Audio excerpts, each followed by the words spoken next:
안녕하세요. 사랑하는 성도님, 영혼의 샘물 은혜의 자리에 오심을 축복합니다. 소망의 주님이 우리와 함께 하십니다. 우리와 함께 하시는 주님을 찬양합니다. 기도합시다. 주님 감사합니다. 오늘도 주님의 은혜로 새날을 맞이합니다. 오늘 하루의 삶이 주님의 선하신 인도하심과 사랑 안에 거하는 하루가 되게 하여 주시옵소서. 세상의 많은 위기와 아픔과 유혹과 문제 속에서도 저희가 주님의 말씀으로 굳게 서게 하여 주시고 우리가 나아갈 삶의 길을 찾아갈 수 있도록 붙잡아 주시옵소서. 오늘도 우리에게 말씀하실 주님을 기다립니다. 우리에게 주님의 음성으로 흡족하게 채워 주시옵소서. 예수님 이름으로 기도합니다. 아멘. 오늘 말씀은 욥기 18장 1절에서 21절입니다. 수아 사람 빌닷이 대답하여 이르되 너희가 어느 때에 가서 말의 끝을 맺겠느냐? 깨달으라. 그 후에야 우리가 말하리라. 어찌하여 우리를 짐승으로 여기며 부정하게 보느냐? 울분을 터뜨리며 자기 자신을 찢는 사람아, 너 때문에 땅이 버림을 받겠느냐? 바위가 그 자리에서 옮겨지겠느냐? 악인의 빛은 꺼지고 그의 불꽃은 빛나지 않을 것이요 그의 장막 안의 빛은 어두워지고 그 위의 등불은 꺼질 것이요 그의 활기찬 걸음이 피곤하여지고 그가 마련한 꾀에 스스로 빠질 것이니 이는 그의 발이 그물에 빠지고 올가미에 걸려들며 그의 발 뒤꿈치는 덫에 치이고 그의 몸은 올무에 얽힐 것이며 그를 잡을 덫이 땅에 숨겨지고 그를 빠뜨릴 함정이 길목에 있으며 무서운 것이 사방에서 그를 놀라게 하고 그 뒤를 쫓아갈 것이며 그의 힘은 기근으로 말미암아 쇠하고 그 곁에는 재앙이 기다릴 것이며 질병이 그의 피부를 삼키리니 곧 사망의 장자가 그의 지체를 먹을 것이며 그가 의지하던 것들이 장막에서 뽑히며 그는 공포의 왕에게로 잡혀가고 그에게 속하지 않은 자가 그의 장막에 거하리니 유황이 그의 처소에 뿌려질 것이며 밑으로 그의 뿌리가 마르고 위로는 그의 가지가 시들 것이며 그를 기념함이 땅에서 사라지고 거리에서는 그의 이름이 전해지지 않을 것이며 그는 광명으로부터 흑암으로 쫓겨 들어가며 세상에서 쫓겨날 것이며 그는 그의 백성 가운데 후손도 없고 후예도 없을 것이며 그가 거하던 곳에는 남은 자가 한 사람도 없을 것이라. 그의 운명에 서쪽에서 오는 자와 동쪽에서 오는 자가 깜짝 놀라리라. 참으로 불의한 자의 집이 이러하고 하나님을 알지 못하는 자의 처소도 이러하니라. 아멘. 자, 이제 오늘 말씀에서는 두 번째로 빌닷의 말이 등장합니다. 자, 엘리바스, 빌닷, 소발 세 친구가 한 번씩 이야기하고 욥이 대답했고 이제 두 번째 사이클로 들어와서 이제 두 번째 친구 빌닷이 말하는 것이죠. 자, 이것은 바로 앞에서 욥이 말한 것과 이어지면서 또한 새로운 그러한 친구의 말이기도 하죠. 이제 앞에서 욥은 계속 같은 얘기죠. 이 고난이 하나님께로부터 온 것은 인정해요. 하나님께서 모든 것을 주관하신다고 하는 믿음이 욥에게는 분명해요. 하지만 이 고난이 자기의 죄 때문이라고 하는 친구들의 말에 대해서는 욥은 그것을 인정하지 않아요. 욥은 이것이 하나님이 죄에 대한 벌로서 내게 내린 것이다 라고 하는 것을 인정하지 않아요. 물론 이것은 욥이 나는 의인이다, 나는 죄가 없다라고 하는 것을 말하는 것은 아니죠. 그러나 그는 이번에 그에게 닥친 엄청난 이것이 자기의 죄에 대한 하나님의 심판이고 진노다라고 보지 않는 거예요. 그래서 욥이 답답한 거죠. 그래서 욥이 하나님께 호소하는 거죠. 그래서 욥이 하나님께 울부짖는 겁니다. 이제 이것에 대해 두 번째로 빌닷이 또 말하는 겁니다. 너희가 어느 때에 가서 말의 끝을 맺겠느냐. 여기서 이제 너희라고 했으니까 이것은 모두를 향한 말이기도 하죠. 그러나 이제 초점은 욥을 향한 것이죠. 깨달으라. 그 후에야 우리가 말하리라. 내가 지금 알지 못해. 이 욥에 대해 말하는 거예요. 내가 깨달아야 돼. 깨닫지 못하고 있어. 그것은 무슨 말이에요? 무지해. 너는 어리석어. 이 지혜 문학에서 어리석다라는 것은 곧 악하다는 것과 연결이 됩니다. 그래서 악인과 죄인은 곧 무지한 거고, 무지한 것은 어리석은 거고, 어리석은 것은 지혜가 없는 거예요. 깨달음이 없는 거죠. 그래서 이제 빌닷은 바로 이렇게 욥에 대해서 강력하고 집요하게 그를 공격합니다. 4절, 3절, 어찌하여 우리를 짐승으로 여기며 부정하게 보느냐? 욥이 내 말하는 거, 내가 우리를 어떻게 짐승으로 여기고 우리를 부정하게 보느냐? 부정하다라는 것은 어리석다라는 그러한 단어로도 또 번역이 돼요. 그래서 너는 어찌하여 우리를 어리석게 보느냐? 라고 말해요. 그러니까 욥이 자신들의 말을 인정하지 않고 욥이 계속 욥이 자신의 그 어떻게 보면 억울함 아니면 자기가 이해할 수 없는 이러한 환경 가운데 계속 말하는 것에 대해 이 빌닷은 자신들을 어리석게 여기고 짐승으로 여기는 것이라고 반박을 하죠. 그러나 사실 욥이 친구들을 짐승으로 여기진 않았어요. 짐승들조차 알 수 있는 그런 기본적인 그런 얘기 하지 말라라는 표현은 했지만, 그가 친구들에 대해 짐승 같다, 그들 어리석다, 이렇게 친구들을 부정하지는 않았어요. 그러나 이 빌닷은 욥에 대해서 이렇게 반박을 하는 거죠. 4절, 울분을 터뜨리며 자신을 찢는 사람아, 바로 욥을 가리키는 거죠. 울분을 터뜨리며 자기 자신을 찢는 사람아, 너 때문에 땅이 버림받겠느냐? 바위가 그 자리에서 옮겨지느냐? 내가 아무리 그렇게 울부짖는다 한들 바위가 옮겨질 것 같아? 땅이 버림을 받을 것 같아? 내가 아무리 울분을 터뜨려봐야 소용없어. 무슨 뜻이에요? 너 생각하는 것처럼 너 대단한 사람 아니야. 내가 아무리 그런다고 해도 이 세상의 법칙, 규범, 율법적 가치, 이러한 지혜, 그거 바뀌지 않아. 너 암만 그래봤자 소용없어. 라고 하는 그러한 말이에요. 자, 그러면서 이제 5절부터 마지막 절까지는 이 빌닷이라고 하는 사람이 가지고 있는 그의 자신의 신학, 자기의 신앙, 자기의 생각을 말합니다. 특별히 여기서는 악인에 대한 그의 생각이에요. 자, 악인에 대해서 악인은 어떻게 되는가? 5절부터 보면 악인에 대한 그의 생각은 빛이 꺼지고 불꽃은 빛나지 않을 것이다. 그의 장막 안에 빛은 어두워지고 위에 등불은 꺼질 것이다. 자, 악인에게는 반드시 어둠이 찾아온다라는 것이죠. 빛은 사라진다라고 하는 것이에요.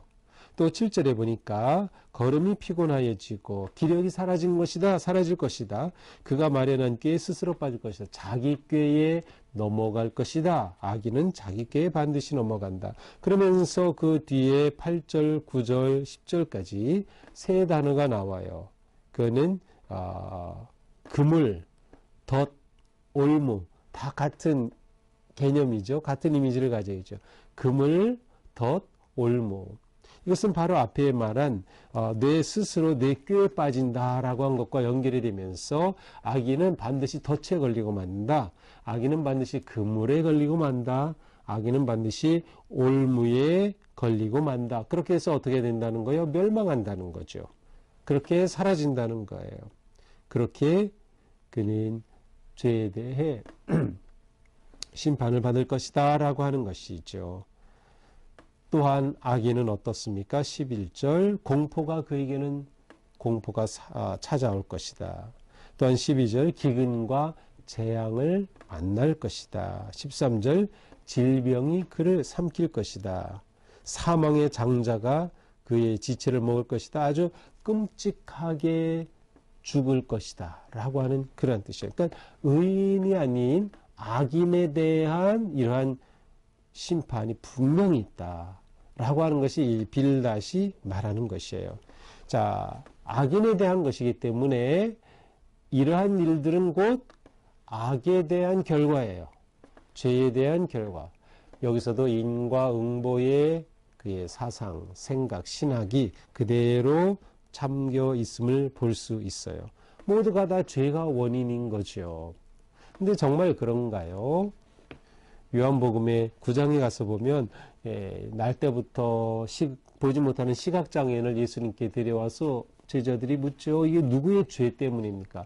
인과응보적인 생각이죠. 누구의 죄 때문에 이렇게 장애가 왔습니까? 그런데 예수님은 누구의 죄 때문이라고 말씀하지 않으셔요. 아, 그거 하나님이 하시는 일을 드러내시려는 것이다 라고 말씀하셔요. 예수님도 바로 이렇게 인과응보적인 그러한 철학과 지혜와 사상, 율법적 지혜에 갇힌 분이 아니에요. 예수님 자신이 진리이시고 예수님께서는 그렇지 않다라는 것을 제자들에게 분명히 보여주시는 것이죠. 또 그 다음 계속해서 말하죠. 악인에게는 의지하던 것들이 장막에 다 뽑힐 것이다. 하나님의 심판이 그에게 임해서 그에게 속하지 않은 자, 그의 가족도 아닌 친척도 아닌 사람들이 그의 집 다 빼앗아 가게 될 것이다. 그는 하나님의 심판 앞에 그렇게 망할 것이다. 그래서 유황이라고 하는 단어가 있는데 유황은 불과 함께 하나님의 심판을 상징하는 그러한 단어이기도 하죠. 그는 그 인생이 잘리고 말 것이다. 또 17절에 가서 보면은 사람이 그의 이름을 기억하지 않아요. 그는 잊혀진 존재가 될 것이다. 그래서 잊혀진다고 하는 것은 후손이 없다라고 하는 그런 의미와 연결이 돼요. 그래서 19절에 보면 후손도 없고 후예도 없을 것이다. 자손도 없고 집안에 남은 자가 없을 것이다 라고 하는 거예요. 이것이 곧 악인의 운명이다라는 것이죠. 그래서 결국 어떻게 돼요? 그의 운명에 서쪽에서 오는 자와 동쪽에서 오는 자가 깜짝 놀라리라. 20절. 자, 서쪽에서 오는 자, 동쪽에서 오는 자, 이건 누굴까요? 자, 이스라엘 백성들은 동쪽을 항상 바라보죠. 그리고 동쪽 해가 뜨는 그곳이 그들의 방향이에요. 근데 해가 뜨고 지면은 서쪽으로 지죠. 동쪽은 시작이면 서쪽은 끝. 동쪽은 이미 해가 떠오르는 곳이라면 서쪽은 앞으로 해가 질 곳. 이제 이렇게 본다고 하면 여기 서쪽에서 오는 자는 뭐야? 다가올 미래 후손들. 여기 동쪽에서 오는 자, 그들의 조상 선조들이 악인이 이렇게 멸망하는 것을 보고 깜짝 놀라게 될 것이다. 결론으로 말하죠. 참으로 불의한 자의 집이 이러하고 하나님을 알지 못하는 자의 처소도 이러하니라. 이것이 악한 자의 말로다. 이게 빌닷이 가지고 있는 핵심 철학이에요. 역시 그의 핵심 신학에도 인과응보 사상이 꽉 잡혀있죠. 죄에 대한 하나님의 벌과 악한 자의 말로는 반드시 이렇다. 자, 역으로 보는 것이에요. 이런 일이 일어난다는 것은 내가 악하기 때문이야. 이렇게 되는 거예요. 그래서 욥에게 대해서 그렇게 집요하게 내가 죄가 있기 때문이야. 내가 모르는 죄가 너에게 있어. 너도 모르게 범한 죄가 있는 거지. 이렇게 계속 말하고 있는 거죠. 자, 오늘 말씀을 보면서 빌닷은 죄인 악인의 운명이 이와 같이 될 것임을 분명히 말하고 있어요. 자, 그런데 우리가 믿음으로 산다라는 것은 어떤 것일까요? 그것은 우리가 운명의 사람이 아니라 사명의 사람으로 산다는 뜻이에요. 우리가 예수님을 믿고 그리스도 안에서 우리는 죄 사함을 받고 구원함을 얻고 새로운 존재가 되었어요. 우리는 운명이 결정하는 인생이 아니에요. 이미 예수 그리스도 안에서 죄에 대한 운명은 깨졌어요. 왜요? 죄인은 반드시 죽을 운명이었지만 그리스도의 십자가의 사랑으로 그 운명의 줄이 끊어진 거죠. 그래서 우리는 구원을 받고 죄인임에도 불구하고 하나님의 사랑으로 구원을 받고 우리는 하나님이 우리에게 기대하시는, 우리에게 주신 사명을 따라가는 존재가 되었다. 그래서 우리가 운명론에 사로잡히면 안 돼요. 어떤 상황에서도 하나님께서는 우리를 통하여 일하신다. 우리에게는 소망이 있는 거죠. 우리에게는 기회가 있는 거죠. 그러므로 우리는 운명이 아니라 사명의 사람이다라고 하는 것을 분명히 기억해야 합니다. 운명조차 하나님께서는 다 다스리시고 모든 것을 물리치시기 때문이죠. 그러므로 우리는 악인의 심판을 두려워할 필요가 없다. 물론 우리가 하나님의 심판을 두려워하지 말라는 것은 아니에요. 하나님의 심판과 다가오실 하나님의 역사를 우리는 두려워하는 마음으로 바라봐야 하죠. 그러나 우리는 악인의 임하는 그 심판을 두려워할 것이 아니라 그리스도의 사랑과 십자가의 복음 안에서 오히려 하나님의 주시는 희망을 품는 거예요. 그래서 우리는 두려움이 아니라 희망과 사랑의 백성이 되는 것이죠. 결국 우리는 종말론적 신앙을 가지고 사는 겁니다. 이 모든 것을 통치하시는 하나님이 계시다. 하나님께서는 모든 것을 주장하신다. 모든 것의 말로가 하나님에게 달려있는 것이지 운명론적으로 그렇게 오는 것은 아니다라고 하는 것이죠. 자, 우리는 계속해서 보지만 이 욥의 친구들이 욥에 대해서 가지지 못하는 것이 있어요. 자신의 생각의 한계를 벗어나지 못하는 거죠. 우리도 계속 나 자신의 한계에 갇히면 안 돼요. 내 생각에 갇히면 그것으로 정죄하고 판단하게 되거든요. 우리는 끊임없이 우리의 마음을 열고 공감하고 이해하고 또 내 아픔으로 그렇게 내면화하는 그러한 마음을 가질 때 우리의 말이 누군가에게 격려와 희망을 주는 그러한 말이 될 수 있을 것입니다. 오늘 우리가 살면서 하나님 안에서 우리 인생은 얼마든지 변화하고 우리 앞에 놓여있는 문제와 고통은 얼마든지 넘어갈 수 있다라고 하는 희망을 가지고 승리하는 그런 복된 하루가 되기를 축복합니다. 기도합시다. 주님 감사합니다. 우리가 살아가면서 어떤 일들은 운명처럼 느껴집니다. 또 마치 운명이 있는 것처럼 그렇게 여겨질 때도 있습니다. 그러나 우리가 어떤 위기와 고통과 아픔, 어려움을 당하든지 그것이 운명이 아니라 하나님의 사랑과 복음의 능력으로 볼 수 있는, 그래서 그 모든 것들을 주님의 은혜 안에서 이겨나가고 열어나가고 하나님이 주시는 새로운 세계 생명의 나라를 바라볼 수 있는 진정한 주님의 자녀들이 되게 하여 주시옵소서. 운명에 묶인 자가 아니라 사명을 따라 살아가는 거룩하고 신실한 주님의 자녀들 되게 하여 주시옵소서. 예수님 이름으로 기도합니다. 아멘. 네, 오늘도 주님의 사랑으로 우리 삶이 이처럼 주님의 선하신 인도하심 따라가는 복된 삶 되기를 축복합니다. 사랑합니다.